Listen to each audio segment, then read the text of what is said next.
ನಮಸ್ಕಾರ. ವಿಜ್ಞಾನ ವಿಸ್ಮಯದಲ್ಲಿ ಸೌರವ್ಯೂಹವನ್ನು ಕುರಿತಂತಹ ಮತ್ತೊಂದು ಸಂಚಿಕೆಗೆ ಸ್ವಾಗತ. ಇವತ್ತು ನಾವು ಸೌರವ್ಯೂಹದ 4ನೆಯ ಗ್ರಹವಾದ ಮಂಗಳ ಗ್ರಹ ಅಂದರೆ ಮಾರ್ಸ್ ಬಗ್ಗೆ ತಿಳ್ಕೊಳ್ಳೋಣ.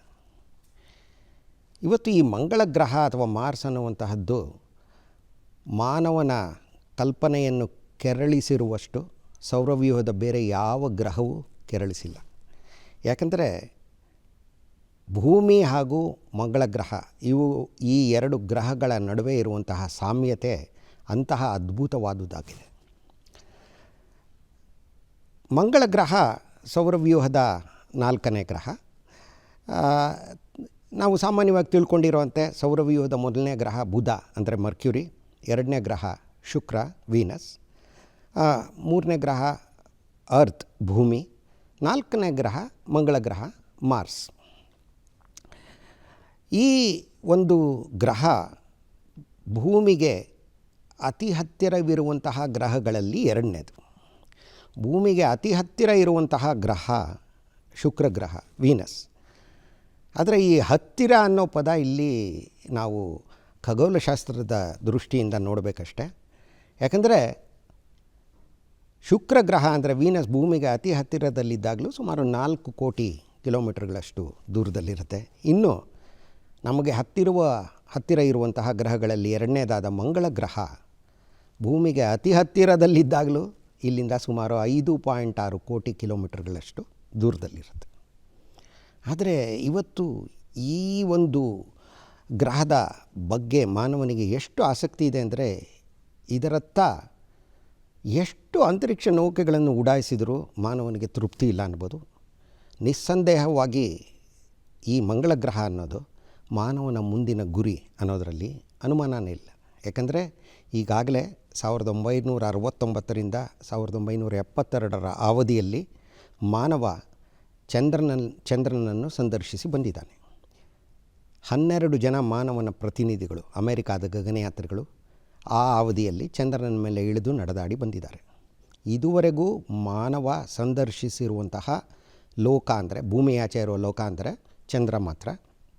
ನಿಸ್ಸಂದೇಹವಾಗಿ ಮಂಗಳ ಗ್ರಹ ಮಾನವನ ಮುಂದಿನ ಗುರಿ ಅನ್ನೋದರಲ್ಲಿ ಯಾವುದೇ ಅನುಮಾನ ಇಲ್ಲ. ಇವಾಗ ಈ 4ನೆಯ ಗ್ರಹ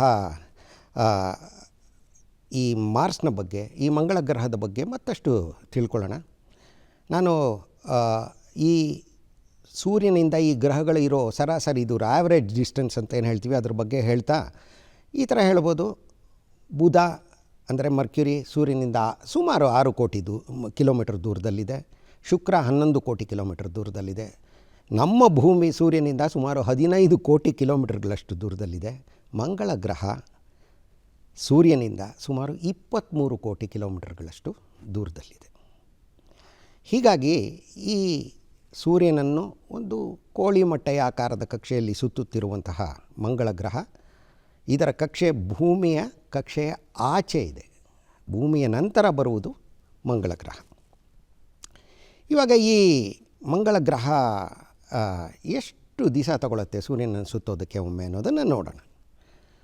ಭೂಮಿ ನಮ್ಮೆಲ್ಲರಿಗೂ ತಿಳಿದಿರುವಂತೆ ಸೂರ್ಯನನ್ನು ಒಮ್ಮೆ ಸುತ್ತೋದಕ್ಕೆ 365 ದಿವಸ ತಗೊಳುತ್ತೆ. ಅದನ್ನು 1 ವರ್ಷ ಅಂತ ನಾವು ಕರಿತೀವಿ.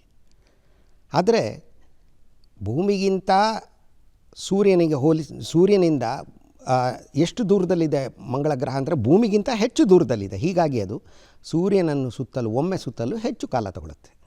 ಎಷ್ಟು ಕಾಲ ತಗೊಳುತ್ತಪ್ಪ ಅಂದರೆ ಭೂಮಿ 365 ದಿವಸಕ್ಕೆ ಒಂದು ಸಲ ಸೂರ್ಯನ ಸುತ್ತಿದರೆ ಮಂಗಳ ಗ್ರಹ 687 ದಿನಗಳಿಗೆ ಒಂದು ಸಲ ಸೂರ್ಯನನ್ನು ಸುತ್ತುತ್ತೆ. ಬಹುಮಟ್ಟಿಗೆ 2 ವರ್ಷಗಳಷ್ಟು ಬಹುಮಟ್ಟಿಗೆ. ಆಮೇಲೆ ಮತ್ತೊಂದು ವಿಚಾರ ಏನಪ್ಪ ಅಂದರೆ ಮಂಗಳ ಗ್ರಹದ ಒಂದು ದಿನ ಎಷ್ಟಪ್ಪ ಅಂದರೆ ಇದು ತುಂಬ ಸೋಜಿಗಮಯವಾದುದು ಅಂತ ಹೇಳ್ಬೋದು. ಯಾಕಂದರೆ ಭೂಮಿಯ ಮೇಲೆ ಒಂದು ದಿನ 24 ಗಂಟೆಗಳು ಅಂತ ಹೇಳ್ತೀವಿ. ಬಹುಮಟ್ಟಿಗೆ 24 ಗಂಟೆಗಳೇ, ಅದರಲ್ಲಿ ಏನೂ ಸಂದೇಹ ಇಲ್ಲ.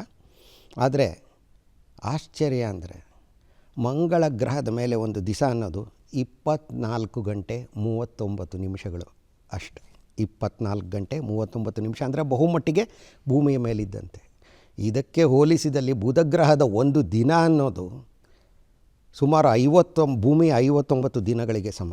ಶುಕ್ರಗ್ರಹದ ಮೇಲೆ ಒಂದು ದಿನ ಅನ್ನೋದು ಒಂದು ದೃಷ್ಟಿಯಿಂದ ಭೂಮಿಯ 243 ದಿನಗಳಿಗೆ ಸಮ. ಆದರೆ ಮಂಗಳ ಗ್ರಹ ಮಾತ್ರ ಇದಕ್ಕೆ ಅಪವಾದ. ಒಂದು ದಿನ ಅನ್ನೋದು ಬಹುಮಟ್ಟಿಗೆ ಇಲ್ಲಿನಷ್ಟೇ ಇರುತ್ತೆ. ಇವಾಗ ಮತ್ತೊಂದು ವಿಚಾರ ಅಂದರೆ, ಈ ಮಂಗಳ ಗ್ರಹ ಎಷ್ಟು ದೊಡ್ಡದಿರ್ಬೋದಪ್ಪ, ಇದ್ರ ಬಗ್ಗೆ ನೋಡಿ. ಮಂಗಳ ಗ್ರಹ ಭೂಮಿಯ 60% ವ್ಯಾಸವನ್ನು ಹೊಂದಿದೆ, ಅಂದರೆ ಡಯಾಮೀಟರ್ ಇದೆ ಅಂತ ಹೇಳ್ಬೋದು. ಸುಮಾರು 60% ದೊಡ್ಡದಾಗಿದೆ ಡಯಾಮೀಟರ್ ಅಂದರೆ ವ್ಯಾಸದ ದೃಷ್ಟಿಯಿಂದ. ಅಂದರೆ ಭೂಮಿಯ ವ್ಯಾಸ ಸುಮಾರು 12,750 ಕಿಲೋಮೀಟರ್ಗಳಿದ್ದರೆ ಮಂಗಳ ಗ್ರಹದ್ದು 6,900 ಕಿಲೋಮೀಟರ್ಗಳು, ಹತ್ತಿರ. ಜೊತೆಗೆ ಈ ಮಂಗಳ ಗ್ರಹದ ಮಾಸ್ ಅಂದರೆ ಅದರಲ್ಲಿರುವಂತಹ ಪದಾರ್ಥಗಳು ಎಷ್ಟಿದೆ ಅಂದರೆ ಭೂಮಿಯ 10ನೇ ಒಂದು ಭಾಗದಷ್ಟಿದೆ. 10% ಭೂಮಿಯ ಮಾಸ್ ಎಷ್ಟಿದೆಯೋ ಅಂದರೆ ಅದರಲ್ಲಿರೋ ಪದಾರ್ಥಗಳು, ವಸ್ತುಗಳು ಎಷ್ಟಿದೆಯೋ ಅದರ 1/10 ಅಂತ ಇಂಗ್ಲೀಷ್ನಲ್ಲಿ ಹೇಳ್ಬೋದು, 10ನೇ ಒಂದು ಭಾಗದಷ್ಟು ಇದೆ ಅಷ್ಟೇ. ಈ ಎರಡು ಒಟ್ಟಿಗೆ ಸೇರಿ ಯಾವ ಪರಿಣಾಮವನ್ನು ಉಂಟು ಮಾಡುತ್ತೆ ಅಂದರೆ, ಇದರಲ್ಲಿ ಉಂಟು ಮಾಡೋ ಪರಿಣಾಮ ಮತ್ತೊಂದು ಸೋಜಿಗವಾದದ್ದು. ಏನು ಅಂದರೆ, ಇಲ್ಲಿ ನಾವು ಭೂಮಿಯ ಮೇಲೆ 100 ಕಿಲೋಗ್ರಾಮ್ಗಳಷ್ಟು ತೂಗಿದರೆ ಮಂಗಳ ಗ್ರಹದ ಮೇಲೆ ಹೋದರೆ ನಮ್ಮ ತೂಕ ಕೇವಲ 38 ಕಿಲೋಗ್ರಾಮ್ಗಳಷ್ಟಿರುತ್ತೆ ಅಷ್ಟೆ. ಅಂದರೆ ಭೂಮಿಯ ಮೇಲಿನ ತೂಕದ 38% ಭಾಗ ಮಾತ್ರ ಮಂಗಳ ಗ್ರಹದ ಮೇಲೆ ನಾವು ತೂಗ್ತೀವಿ. ಇವಾಗ ಮಂಗಳ ಗ್ರಹವನ್ನು ಸಾಮಾನ್ಯವಾಗಿ ಕೆಂಪು ಗ್ರಹ ಅಂತ ಕರೆಯಲಾಗುತ್ತೆ, ರೆಡ್ ಪ್ಲ್ಯಾನೆಟ್ ಅಂತ ಕರೆಯಲಾಗುತ್ತೆ. ಯಾಕಪ್ಪ ಅಂದರೆ, ಒಂದು ದೃಷ್ಟಿಯಿಂದ ತಮಾಷೆಯಾಗಿ ಹೇಳಬೇಕು ಅಂದ್ಕೊಂಡ್ರೆ, ಇಡೀ ಮಂಗಳ ಗ್ರಹ ಅದಕ್ಕೆ ತುಕ್ಕು ಹಿಡಿದಿದೆ. ಅಂದರೆ ಐರನ್ ಆಕ್ಸೈಡ್ ಅಥವಾ ಕಬ್ಬಿಣದ ಆಕ್ಸೈಡ್ಗಳು ಏನಿದೆ, ಆ ರಾಸಾಯನಿಕ ವಸ್ತುಗಳು ಮಂಗಳ ಗ್ರಹದ ಮೇಲೆ ಇರೋದರಿಂದ ಮಂಗಳ ಗ್ರಹ ಕಿತ್ತಳೆ ಬಣ್ಣದ ಅಥವಾ ಕೆಂಪು ಬಣ್ಣದಾಗಿ ನಮಗೆ ಕಾಣಿಸುತ್ತೆ. ಇಲ್ಲಿ ಭೂಮಿಯ ಮೇಲೆ ಬೆಟ್ಟ ಗುಡ್ಡಗಳಿದೆ, ಮಟ್ಟಸವಾದ ಪ್ರದೇಶಗಳಿದೆ, ತಗ್ಗಿನ ಪ್ರದೇಶಗಳಿದೆ, ಪರ್ವತಗಳಿದೆ, ಕಣಿವೆಗಳಿದೆ. ಅದೇ ರೀತಿ ಮಂಗಳ ಗ್ರಹದ ಮೇಲೂ ಇವೆಲ್ಲವೂ ಇದೆ. ಆದರೆ ಮಂಗಳ ಗ್ರಹದ ಮೇಲೆ ಕಂಡುಬರುವಂತಹ ಈ ಸ್ವರೂಪಗಳು ನಿಜವಾಗಲೂ, ಮತ್ತೊಮ್ಮೆ ಹೇಳ್ತಾ ಇದ್ದೀನಿ, ಆಶ್ಚರ್ಯಚಕಿತರನ್ನಾಗಿ ಮಾಡುತ್ತೆ ನಮಗೆ. ಇವಾಗ ಈ ಮಂಗಳ ಗ್ರಹ ಇದರ ಮೇಲೆ ಮತ್ತೊಂದು ವಿಚಾರ ಅಂದರೆ, ಇಲ್ಲಿನ ಉಷ್ಣತೆ ಎಷ್ಟಪ್ಪ ಅಂದರೆ, ಭೂಮಿಯ ಮೇಲೆ ನಾವು ಇವಾಗ ನಾನು ಈ ಸ್ಟುಡಿಯೋದಲ್ಲೇ ತಗೊಂಡ್ರೆ ನಾನು ಭೂಮಿಯ ಮೇಲೆ ಒಂದು 30 ಡಿಗ್ರಿ ಸೆಲ್ಸಿಯಸ್ ಅಷ್ಟು ಉಷ್ಣತೆ ಇದೆ ಅಂತ ನಾನು ಅಂದ್ಕೋಬೋದು. ಆದರೆ ಮಂಗಳ ಗ್ರಹದ ಮೇಲಿನ ಉಷ್ಣತೆ, ಸರಾಸರಿ ಉಷ್ಣತೆ 15 ಡಿಗ್ರಿ ಸೆಂಟಿಗ್ರೇಡ್. ಆದರೆ ಅಲ್ಲಿ ಉಷ್ಣತೆ ತುಂಬ ಕಡಿಮೆ ಇದ್ದಾಗ ಅಂಟಾರ್ಟಿಕಾದಲ್ಲಿ ಎಷ್ಟು ಉಷ್ಣತೆ ಇರುತ್ತೋ ಅದಕ್ಕಿಂತ ಇನ್ನೂ ಕಡಿಮೆ ಉಷ್ಣತೆ ಇರುತ್ತೆ. ಅಂದರೆ ಕನಿಷ್ಠ ಉಷ್ಣತೆ ಅಂದರೆ ಅಲ್ಲಿ ಸುಮಾರು -150 ಡಿಗ್ರಿ ಸೆಲ್ಸಿಯಸ್ ಇರ್ಬೋದು. ಗರಿಷ್ಠ ಉಷ್ಣತೆ ಅಂದರೆ ಸುಮಾರು 30 ಡಿಗ್ರಿ ಕೂಡ ಇರ್ಬೋದು. ಆದರೆ ವಾತಾವರಣದ ಒತ್ತಡ ಏನು? ಭೂಮಿಯ ಮೇಲೆ, ನಿಮ್ಮ ಮೇಲೆ ಎಲ್ಲ ಇವತ್ತು ಒಂದು ವಾತಾವರಣದ ಒತ್ತಡ ಬೀಳ್ತಾ ಇದೆ. 1 ಅಟ್ಮಾಸ್ಫರಿಕ್ ಪ್ರೆಷರ್ ಅಂತ ಇಂಗ್ಲೀಷ್ನಲ್ಲಿ ಹೇಳ್ತೀವಿ. ಆದರೆ ಮಂಗಳ ಗ್ರಹದ ಮೇಲೆ ಬೀಳುವಂತಹ ಅಟ್ಮಾಸ್ಫರಿಕ್ ಪ್ರೆಷರ್ ಅಂದರೆ ವಾತಾವರಣ ನಮ್ಮ ಮೇಲೆ ಬೀಳಿಸುವಂತಹ ಒತ್ತಡ ಏನಿದೆ, ಅದು ಇದಕ್ಕೆ 100ನೇ ಒಂದು ಭಾಗದಷ್ಟಿರುತ್ತೆ. ತುಂಬ ಕಡಿಮೆ, ಇಲ್ಲವೇ ಇಲ್ಲ ಅಂತ, ಬಹುಮಟ್ಟಿಗೆ ತುಂಬ ಕಮ್ಮಿ. ಯಾಕಂದರೆ ಅಲ್ಲಿನ ವಾತಾವರಣ ಬಹುಮಟ್ಟಿಗೆ ತುಂಬ ತೆಳುವಾದ ವಾತಾವರಣ. ಹಾಗಾಗಿ ಅಲ್ಲಿ ವಾತಾವರಣದ ಒತ್ತಡ ಭೂಮಿಯ ಮೇಲಿನ ದೃಷ್ಟಿಯಿಂದ ಏನು ಇಲ್ಲವೇ ಇಲ್ಲ ಅಲ್ಲಿ ಅನ್ಬೋದು. ಹಾಗಾಗಿ ನಾವೇನಾದರೂ ಮಂಗಳ ಗ್ರಹದ ಮೇಲೆ ಇದೇ ರೀತಿ ಪ್ಯಾಂಟು ಶರ್ಟು ಹಾಕ್ಕೊಂಡು ನಿಂತರೆ ನಮ್ಮ ಲಂಗ್ಸ್ ಅಂತ ಏನು ಹೇಳ್ತೀವಿ, ಪುಪ್ಪಸದಲ್ಲಿ ಇರುವಂತಹ ಅನಿಲಗಳೆಲ್ಲ ಆಚೆ ಬಂದುಬಿಡುತ್ತೆ. ನಮ್ಮ ರಕ್ತನಾಳಗಳಲ್ಲಿ ಇರುವಂತಹ ರಕ್ತ ಕುದಿಯಲು ಆರಂಭಿಸುತ್ತೆ.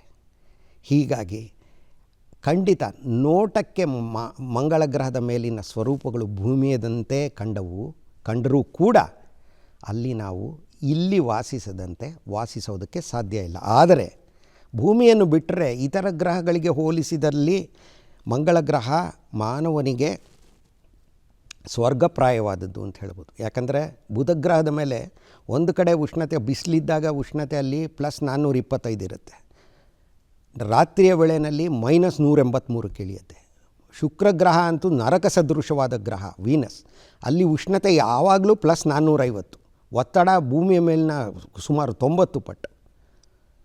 ಗುರು ಶನಿ ಅಂದರೆ ಜೂಪಿಟರ್, ಸ್ಯಾಟ್ರನ್, ಯುರೇನಸ್ ಮತ್ತು ನೆಪ್ಚೂನ್ ಇವುಗಳ ಮೇಲೆ ನಿಂತ್ಕೊಳ್ಳೋದಕ್ಕೆ ಸಾಧ್ಯ ಇಲ್ಲ ನಾವು, ಯಾಕಂದರೆ ಅಲ್ಲಿ ಘನರೂಪವಾದ ನೆಲವೇ ಇಲ್ಲ, ಅಂದರೆ ಸಾಲಿಡ್ ಸರ್ಫೇಸ್ ಅನ್ನೋದು ಇಲ್ಲವೇ ಇಲ್ಲ. ಹೀಗಾಗಿ ಅವೆಲ್ಲದಕ್ಕೂ ಹೋಲಿಸಿದರೆ ಮಂಗಳ ಗ್ರಹ ಭೂಮಿನ ಬಿಟ್ಬಿಡೋಣ ಸ್ವರ್ಗಪ್ರಾಯವಾದದ್ದು ಅಂತ ಹೇಳ್ಬೋದು. ಹೀಗಾಗಿ ಮಾನವನ ಮುಂದಿನ ಗುರಿ ಈ ಎಲ್ಲ ಸಾಮ್ಯತೆಯಿಂದ, ಭೂಮಿ ಹಾಗೂ ಮಂಗಳ ಗ್ರಹದ ನಡುವೆ ಇರುವಂತಹ ಸಾಮ್ಯತೆಯಿಂದ ಮಂಗಳ ಗ್ರಹ ಮುಂದಿನ ಗುರಿ. ಇವತ್ತು ಇಲಾನ್ ಮಸ್ಕ್ ಅವರು ಈ ಸ್ಪೇಸ್ ಎಕ್ಸ್ ಅನ್ನುವಂತಹ ಒಂದು ಸಂಸ್ಥೆ ಏನಿದೆ, ಖಾಸಗಿ ಸಂಸ್ಥೆ, ಅದರ ಒಡೆಯರವರು ಜಗತ್ತಿನಾದ್ಯಂತ ಖ್ಯಾತಿಯನ್ನು ಪಡೆದಿದ್ದಾರೆ ಬೇರೆ ಬೇರೆ ದೃಷ್ಟಿಗಳಿಂದ. ಹೀಗಾಗಿ ಅವರು ಈಗಾಗಲೇ ಬಹಳ ಉತ್ಸುಕರಾಗಿ ಉತ್ಸಾಹದಿಂದ ಮಂಗಳ ಗ್ರಹಕ್ಕೆ ಮಾನವರನ್ನು ಕಳಿಸುವ ಬಗ್ಗೆ ಮಾತಾಡ್ತಾ ಇದ್ದಾರೆ. ಆದರೆ ಮಾತನಾಡೋದು ಒಂದು ವಿಚಾರ, ಆದರೆ ಅದಕ್ಕೆ ಬೇಕಾದ ಸಿದ್ಧತೆಗಳು, ಸಾಕಷ್ಟು ಸಿದ್ಧತೆಗಳು ಇಲ್ಲಿ ಅಗತ್ಯ ಆಗುತ್ತೆ. ಇವಾಗ ಮಂಗಳ ಗ್ರಹದ ಬಗ್ಗೆ ಇಷ್ಟೊಂದು ಹೇಳಿದೆ. ಆಮೇಲೆ ಮಂಗಳ ಗ್ರಹಕ್ಕೆ ಉಪಗ್ರಹಗಳಿದೆಯಾ? ಖಂಡಿತ ಇದೆ. ಭೂಮಿಗೆ ನಿಸರ್ಗದತ್ತವಾದ ಉಪಗ್ರಹ ಒಂದೇ ಇರೋದು, ಅದು ನಮ್ಮ ಚಂದ್ರ. ಆದರೆ ಮಂಗಳ ಗ್ರಹಕ್ಕೆ 2 ನಿಸರ್ಗದತ್ತವಾದ ಉಪಗ್ರಹಗಳಿದೆ, ಅಂದರೆ ನ್ಯಾಚುರಲ್ ಸ್ಯಾಟಲೈಟ್ಸ್ ಅಂತ ಹೇಳ್ತೀವಲ್ಲ. ಚಂದ್ರ ಭೂಮಿಯ ಕಾಲು ಭಾಗದಷ್ಟಿದ್ದಾನೆ, ಆದರೆ ಮಂಗಳ ಗ್ರಹದ 2 ಉಪಗ್ರಹಗಳಾದ ಫೋಬೋಸ್ ಮತ್ತು ಡೈಮೋಸ್ ಇವೆರಡು ಚಂದ್ರನಂತೆ ಗೋಳಾಕಾರದ್ದಾಗಿಯೂ ಇಲ್ಲ, ಅವುಗಳ ಆಕಾರ ಆಲೂಗಡ್ಡೆ ಅಂತಿದೆ, ಆದರೆ ತುಂಬ ಚಿಕ್ಕದು. ಚಂದ್ರನ ವ್ಯಾಸ ಸುಮಾರು 3500 ಕಿಲೋಮೀಟರ್ಗಳು, ಆದರೆ ಈ ಫೋಬೋಸ್ ಮತ್ತು ಡೈಮೋಸ್ ಅಬ್ಬೊಬ್ಬ ಅಂದರೆ 30 ಕಿಲೋಮೀಟರ್ಗಳಷ್ಟು ಅಗಲ ಇರ್ಬೋದಷ್ಟೆ. ಹೀಗಾಗಿ ಜೊತೆಗೆ ಕೃತಕ ಭೂ ಉಪಗ್ರಹಗಳು ಭೂಮಿಗೂ ಇದೆ, 15,000ಕ್ಕೂ ಹೆಚ್ಚು ಸುತ್ತುತ್ತಾ ಇವೆ. ಇವತ್ತು ಮಂಗಳ ಗ್ರಹಕ್ಕೂ ಕೃತಕ ಉಪಗ್ರಹಗಳನ್ನು ಮಾನವ ಹಾರಿಬಿಟ್ಟಿದ್ದಾನೆ. ಇವಾಗ ಈ ಮಂಗಳ ಗ್ರಹದ ಅನ್ವೇಷಣೆ ಹಾಗೂ ಚರಿತ್ರೆಯಲ್ಲಿ ಇದನ್ನು ಯಾವ ರೀತಿ ನೋಡಲಾಗ್ತಾಯಿತ್ತು ಅಂತ ಹೇಳಿ, ಈ ಮಂಗಳ ಗ್ರಹವನ್ನು ಪ್ರಾಚೀನ ಗ್ರೀಕರು ರಾತ್ರಿಯ ಆಗಸದಲ್ಲಿ ಒಂದು ಕೆಂಪು ಬಣ್ಣದ ಬೆಳಕಿನ ಚುಕ್ಕಿಯನ್ನಾಗಿ ಕಂಡರು. ಅದು ಒಂದೇ ಕಡೆ ನಿಂತಿರೋ ಥರ ಚುಕ್ಕಿಯಲ್ಲ, ವಾರದಿಂದ ವಾರಕ್ಕೆ ಅದು ತನ್ನ ಸ್ಥಾನವನ್ನು ನಕ್ಷತ್ರಗಳ ಹಿನ್ನೆಲೆಯಲ್ಲಿ ಬದಲಿಸಿದಂತೆ ಕಾಣ್ತಾ ಇತ್ತು. ಹೀಗಾಗಿ ಕೆಂಪು ಬಣ್ಣ ರಕ್ತವನ್ನು ಅವರಿಗೆ ನೆನಪಿಸಿದ್ದರಿಂದ ಗ್ರೀಕರು ತಮ್ಮ ಯುದ್ಧ ದೇವತೆಯಾದ ಏರಿಸ್ ಇವನ ಹೆಸರನ್ನೇ ಇಟ್ಟರು. ಅದನ್ನೇ ಮುಂದೆ ರೋಮನರು ಮಾರ್ಸ್ ಅನ್ನುವಂತಹ ಹೆಸರಿನಿಂದ, ತಮ್ಮ ಯುದ್ಧ ದೇವತೆಯ ಹೆಸರಿನಿಂದ ಕರೆದರು.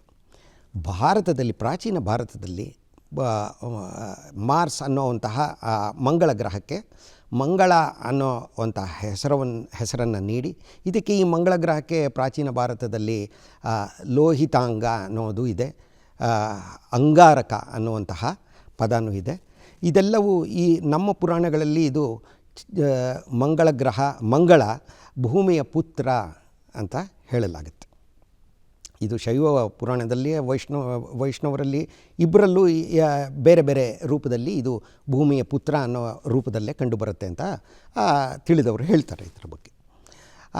ಈ ಒಂದು ಗ್ರಹ ಬೆಳಕಿನ ಚುಕ್ಕಿಯಾಗಿಯೇ ಬಹಳ ಕಾಲ ಕಂಡಿತ್ತು. ಆದರೆ ಇದನ್ನು ಟೆಲಿಸ್ಕೋಪ್ನ ಮೂಲಕ, ದೂರದರ್ಶಕದ ಮೂಲಕ ವೀಕ್ಷಿಸುವಂತಹ ಒಂದು ಪರಿಪಾಠ, ಇದನ್ನು ಪ್ರಾರಂಭಿಸಿದವನು ಗ್ಯಾಲಿಲಿಯೋ ಗ್ಯಾಲಿಲೈ ಅನ್ನುವಂತಹ ಪುನರುತ್ಥಾನ ಯುಗದ, ಅಂದರೆ ರೆನೆಸಾನ್ಸ್ ಯುಗದ ಒಬ್ಬ ವಿಜ್ಞಾನಿ. ಗ್ಯಾಲಿಲಿಯೋ ಹೆಸರು ಯಾರಿಗೂ ಗೊತ್ತಿಲ್ಲ, ಎಲ್ರಿಗೂ ಗೊತ್ತಿದೆ. ಇದಾದ ಮೇಲೆ ಅನೇಕ ಜನ, ಕ್ರಿಶ್ಚಿಯನ್ ಹೈಗನ್ಸ್ ಅನ್ನುವಂತಹ ವಿಜ್ಞಾನಿ, ವಿಜ್ಞಾನಿ ಅಂದರೆ ಭೌತಶಾಸ್ತ್ರಜ್ಞ, ಇವರೆಲ್ಲರೂ ಟೆಲಿಸ್ಕೋಪ್ನ ಮೂಲಕ ಮಂಗಳ ಗ್ರಹವನ್ನು ವೀಕ್ಷಿಸಿದರು. ಮೊದಲನೇದಾಗಿ ಮಂಗಳ ಗ್ರಹ ಎಷ್ಟು ದೊಡ್ಡದಾಗಿದೆ, ಎಷ್ಟು ಗಂಟೆಗೊಂದು ಸಲ ತನ್ನ ಅಕ್ಷದ ಸುತ್ತತ್ತೆ, ಇದನ್ನೆಲ್ಲ ಗಮನಿಸಿದ್ರು. ಇದರ ಅಕ್ಷ ಅಂದರೆ ಆಕ್ಸಿಸ್ ಯಾವ ರೀತಿ ವಾಲ್ಕೊಂಡಿದೆ, ಭೂಮಿಯಂತೆಯೇ ವಾಲ್ಕೊಂಡಿದೆ ಅದು. ಹಾಗಾಗಿ ಅಲ್ಲೂ ಕೂಡ ಸೀಸನ್ಸ್ ಅಂತ ನಾವೇನು ಹೇಳ್ತೀವಿ, ಋತುಗಳು ಅಲ್ಲೂ ಕೂಡ ಇದೆ. ಇದೆಲ್ಲ ತಿಳಿತು. ಆದರೆ 19ನೇ ಶತಮಾನದಲ್ಲಿ ಈ ಟೆಲಿಸ್ಕೋಪ್ ಅನ್ನೋದು ಕೆಲಮಟ್ಟಿಗೆ ಅನೇಕ ಸಂದೇಹಗಳಿಗೆ ಎಡೆ ಮಾಡಿಕೊಟ್ಟಿತು. ಇದರಿಂದ ಕಥೆಗಳು ಪುಂಖಾನುಪುಂಖವಾಗಿ ಹುಟ್ಕೊಂಡು 19ನೇ ಶತಮಾನದಲ್ಲಿ ಅದರ ಪ್ರಾರಂಭದ ಸುಮಾರಿಗೆ ಮಂಗಳ ಗ್ರಹದ ಧ್ರುವ ಪ್ರದೇಶಗಳಲ್ಲಿ ಮಂಜಿನ ಗಡ್ಡೆಯನ್ನು ಗುರುತಿಸಲಾಯಿತು. ಅದು ನೀರಿನ ಮಂಜಿನ ಗಡ್ಡೆಗಳನ್ನೆಂದು ಗುರುತಿಸಲಾಯಿತು. ಅದಾದಮೇಲೆ ನೀರಿದೆ ಅಂದರೆ ವಿಜ್ಞಾನಿಗಳಿಗೆ, ಜನರಿಗೆ ಸಾಮಾನ್ಯವಾಗಿ ಉತ್ಸುಕತೆ ಮೂಡುತ್ತೆ, ಆಶ್ಚರ್ಯ ಮೂಡುತ್ತೆ, ಅಲ್ಲಿ ಜೀವ ಇರ್ಬೋದಾ ಅನ್ನೋದನ್ನು ಎಲ್ಲರೂ ಅದರ ಬಗ್ಗೆ ಚಿಂತಿಸೋದಕ್ಕೆ ಪ್ರಾರಂಭಿಸ್ತಾರೆ.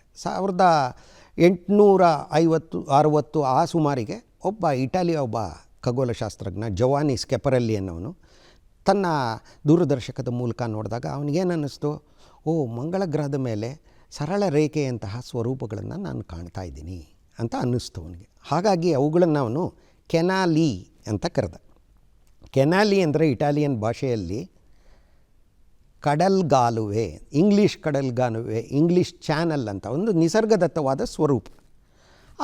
ಅದನ್ನು ನಾವು ತಿಳ್ಕೊಬೋದು. ಆದರೆ ಕೆನಾಲಿ ಅನ್ನೋದನ್ನು ಚಾನಲ್ಸ್ ಅಂತ ಇಂಗ್ಲೀಷಿಗೆ ತರ್ಜುಮೆ ಮಾಡೋ ಬದಲು ಜನ ಕೆನಾಲ್ಸ್ ಅಂತ ತರ್ಜುಮೆ ಮಾಡಿಬಿಟ್ರು ತಪ್ಪಾಗಿ.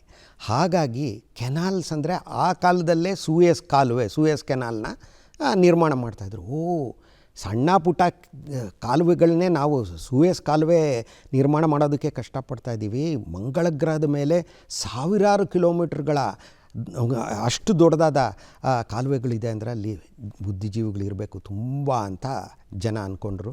ಒಬ್ಬ H.G. ವೆಲ್ಸ್ ಅನ್ನುವಂತಹ ಒಬ್ಬ ವಿಜ್ಞಾನ ಕಥೆಗಾರ ಏನು ಮಾಡ್ದ ಅಂದರೆ, ಮಂಗಳ ಗ್ರಹದ ಮೇಲಿನ ಅತಿ ಮಾನವರು ಅಂತ ಹೇಳ್ಬೋದು, ಅತಿ ಬುದ್ಧಿವಂತರಾದ ಮಾನವರು, ಅತಿ ಬುದ್ಧಿಶಾಲಿಗಳಾದ, ಅತಿ ಬುದ್ಧಿವಂತರಾದಲ್ಲ, ಅತಿ ಶಾಲಿಗಳಾದಂತಹ ಜೀವಿಗಳು ಭೂಮಿಯ ಮೇಲೆ ದಾಳಿ ಮಾಡಿದ್ದಾರೆ ಅಂತ ಒಂದು ಕಟ್ಟುಕತೆಯಲ್ಲಿ ಬರೆದ.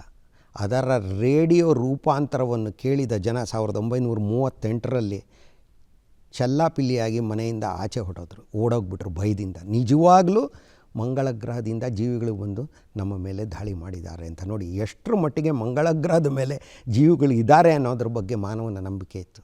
ಆದರೆ 1957ರಲ್ಲಿ ಅಂತರಿಕ್ಷ ಯುಗ ಆರಂಭವಾದ ನಂತರ ಅನೇಕ ಅಂತರಿಕ್ಷ ನೌಕೆಗಳನ್ನು ಅದರತ್ತ ಹಾರಿಬಿಡೋದಕ್ಕೆ ಪ್ರಾರಂಭ ಆಯಿತು, ರೋಬಾಟ್ ನೌಕೆಗಳನ್ನು. 1965ರಲ್ಲಿ ಮ್ಯಾರಿನರ್ 4 ಅನ್ನುವಂತಹ ಒಂದು ನೌಕೆ ಮಂಗಳ ಗ್ರಹದ ಹತ್ತಿರದಲ್ಲಿ ಹಾದು ಹೋಯಿತು. ಅದು ಕಳಿಸಿದ ಚಿತ್ರಗಳಲ್ಲಿ ಯಾವ ಕಾಲುವೆನೂ ಕಾಣಿಸಲಿಲ್ಲ, ತುಂಬ ಜನಕ್ಕೆ ನಿರಾಸೆ ಆಯಿತು. ಆದರೆ 1970ರಲ್ಲಿ ಒಂದು ಸೋವಿಯತ್ ರಷ್ಯಾದ ನೌಕೆ ಮಂಗಳ ಗ್ರಹದ ಮೇಲೆ ಇಳಿದು ಸುಮಾರು 15 ಸೆಕೆಂಡುಗಳ ಕಾಲ ಮಾತ್ರ ಚಿತ್ರವನ್ನು ಕಳುಹಿಸಿದಂತೆ ಮಾಡಿ ಸ್ತಬ್ಧ ಆಗೋಯಿತು. ತುಂಬ ಜನ ಹೇಳ್ತಾಯಿದ್ರು ಮಾರ್ಸ್ನಲ್ಲಿರುವಂತಹ ಬುದ್ಧಿಜೀವಿಗಳು ಆ ಅಂತರಿಕ್ಷ ನೌಕೆಯನ್ನು ಘಾಸಿಗೊಳಿಸಿದ್ದಾರೆ ಅಂತ. ಅದು ನಿಜ ಅಲ್ಲ, ಆದರೆ ಅದಕ್ಕೆ ಸಂಪರ್ಕದಲ್ಲಿ ತೊಂದರೆಯಾಗಿ ಅದು ಚಿತ್ರಗಳನ್ನು ಕಳಿಸೋದಕ್ಕಾಗಲಿಲ್ಲ. ಇದಾದ ಮೇಲೆ ಅಮೇರಿಕಾದ ಮ್ಯಾರಿನರ್ 9 ಅನ್ನುವಂತಹ ನೌಕೆ ಮಂಗಳ ಗ್ರಹದ ವಿರಾಟ್ ಸ್ವರೂಪ, ಅದರ ಮೇಲಿನ ಮೇಲ್ಮೆ ಯಾವ ಥರ ಇದೆ ಅಂತ ತೋರಿಸ್ತು ಮಾನವನಿಗೆ. ಮಂಗಳ ಗ್ರಹದ ಮೇಲೆ ಒಂದು ಅಗ್ನಿಪರ್ವತ ಇದೆ, ಒಲಿಂಪಸ್ ಮಾನ್ಸ್ ಅಂತ, ಮೌಂಟ್ ಒಲಿಂಪಸ್ ಅಂತ.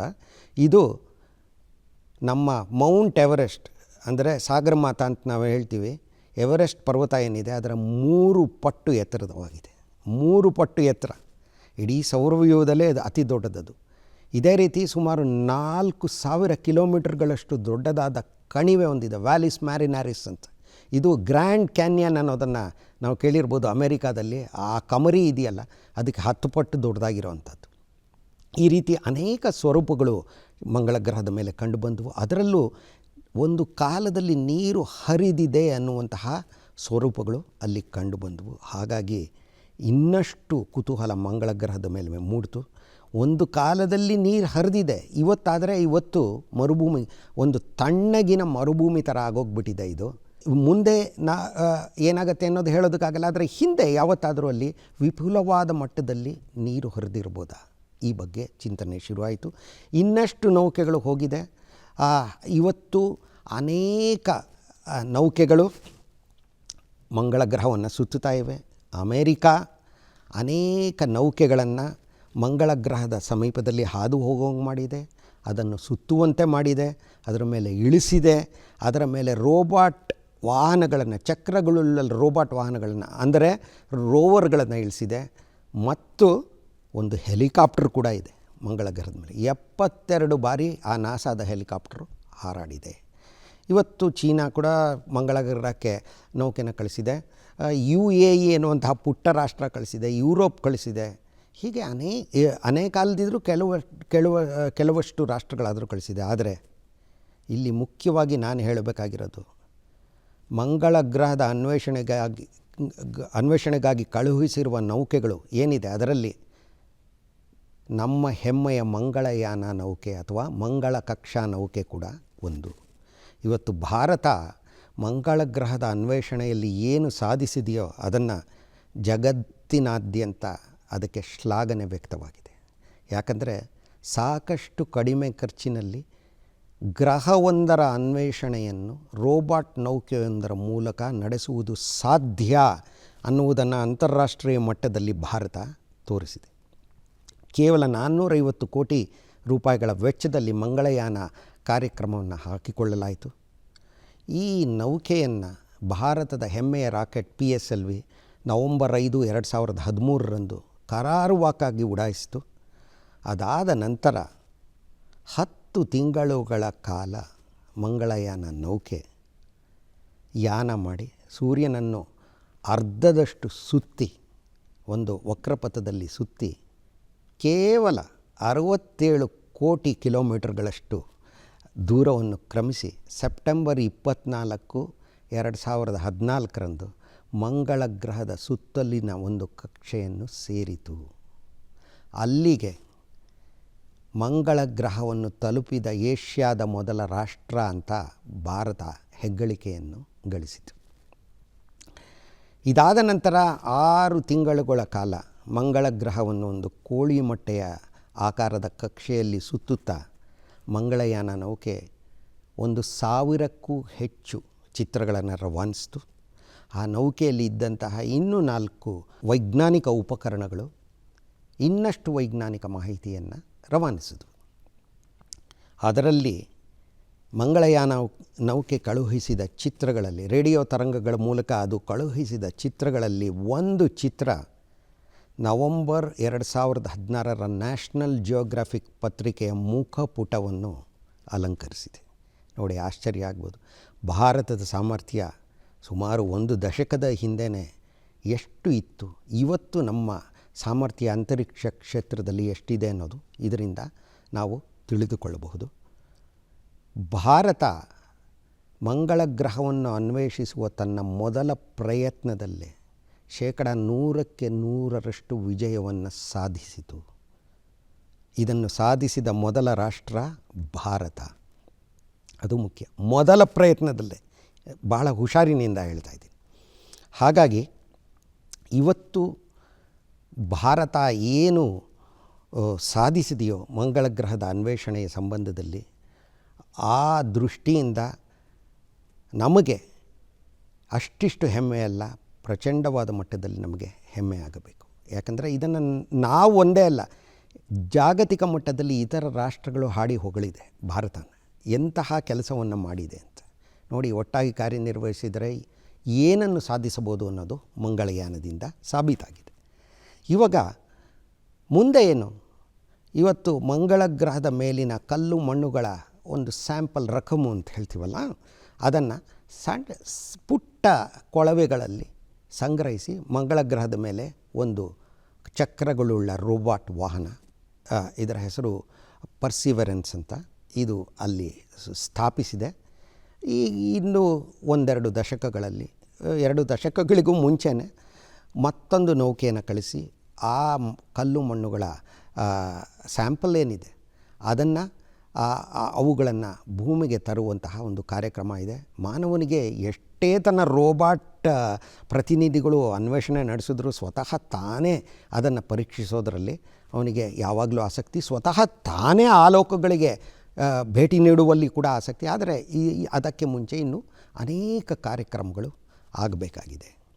ಹೀಗಾಗಿ ಮಂಗಳ ಗ್ರಹ ಅನ್ನೋದು ಭೂಜೀವಿಗಳಿಗೆ, ಬುದ್ಧಿಜೀವಿಯಾದ ಮಾನವನಿಗೆ ಕುತೂಹಲವನ್ನು ಗರಿಷ್ಠ ಮಟ್ಟದಲ್ಲಿ ಕೆರಳಿಸಿರುವಂತಹ ಒಂದು ಗ್ರಹವಾಗಿದೆ. ಹೀಗಾಗಿ ಮಾನವರು ಇಂದಲ್ಲ ನಾಳೆ ಕೆಲ ದಶಕಗಳಲ್ಲೇ ಮಂಗಳ ಗ್ರಹಕ್ಕೆ ಭೇಟಿ ನೀಡಿದಲ್ಲಿ ಅದರಲ್ಲಿ ಯಾವುದೇ ಅನುಮಾನವಿಲ್ಲ ಅಂತ ನಾವು ತಿಳ್ಕೊಬೋದು. ಮಂಗಳ ಗ್ರಹದ ಸಾಮರ್ಥ್ಯ ಅಷ್ಟಿದೆ. ಹೀಗಾಗಿ ಇದು ಸೌರವ್ಯೂಹದಲ್ಲೇ ಒಂದು ವಿಶಿಷ್ಟವಾದ ಗ್ರಹ ಮಾನವನ ದೃಷ್ಟಿಯಿಂದ ಅಂತ ಅನ್ಕೋಬೋದು. ಇವತ್ತಲ್ಲ ನಾಳೆ ಚಂದ್ರನ ಮೇಲೆ ಹೋಗಿ ಬಂದಂಗೆ ಮಾನವ ಅಲ್ಲಿ ವಾಸಿಸೋದು ಸಾಧ್ಯ. ಅದು ಯಾವಾಗ ಆಗತ್ತೆ ಅನ್ನೋದನ್ನು ಕಾಲವೇ ಹೇಳಬೇಕು. ನಮಸ್ಕಾರ.